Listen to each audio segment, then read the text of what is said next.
Okay, um, three photographs from 3 points of view, I suppose, the common geography. The fall of Paris. We'd been to La Manoque, letting the world know we were lovers. This was Paris.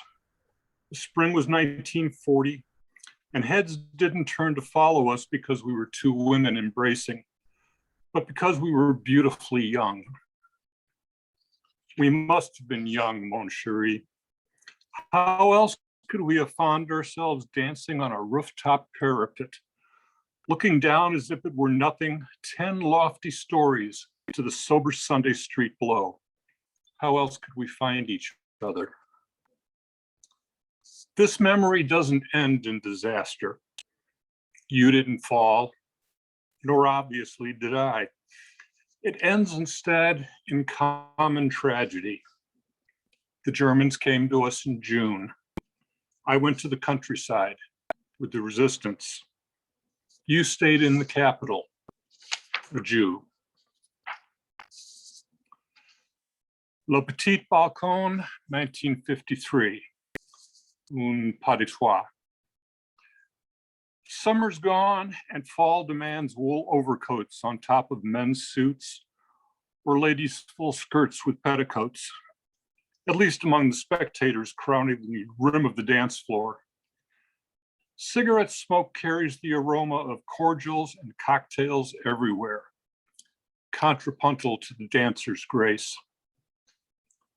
He's older than most of the men, perhaps 60, perhaps a manager or some senior partner at a bank. A gray fedora balances on his left knee, held in place by clasped hands. A private smile brightens his eyes as he imagines his hands in motion, the almost forgotten things they'll do.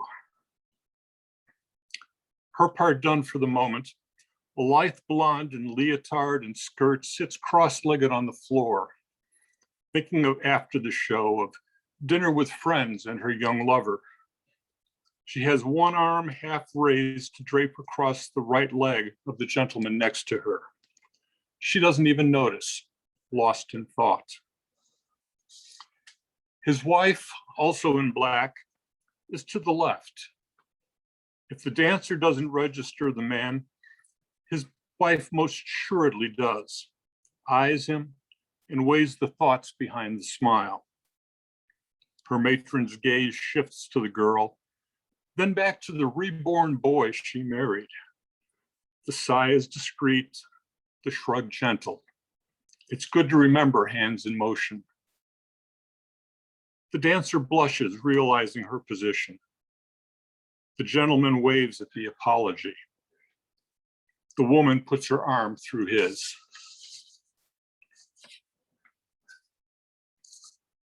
I hear the river singing when I think of you. That early fall in Paris, the water lapping at the broad steps on the left bank, gaining and losing intensity as the boats passed, is part of our story. We felt hidden in the vague shadows, part of love's misleading blindness.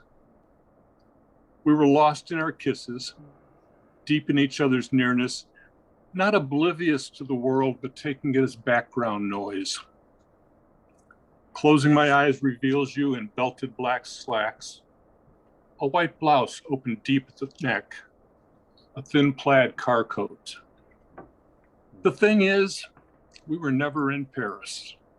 We never got as far as fall. Only one of us might have been in love. If it never happened, is the memory a lie?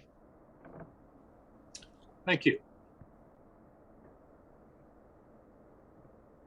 Thank you so much. Thanks. I've got an echo. One sec. Okay. And we're back. If you're just joining us, this is a series of really amazing poets. We had a wonderful feature with Doc, and next week is Steve Schwei. All right. So we're going onward now. Thank you, Leonard. I wrote down a lot of lines. I hear the river singing when I think of you. And contrapuntal to the dancer's grace. Really appreciate your work. And I want to be a music nerd, so I appreciate the contrapunct. All right, so we've got Avancha up next. I'm always happy when she comes, so please go right ahead. Let's welcome her. Okay,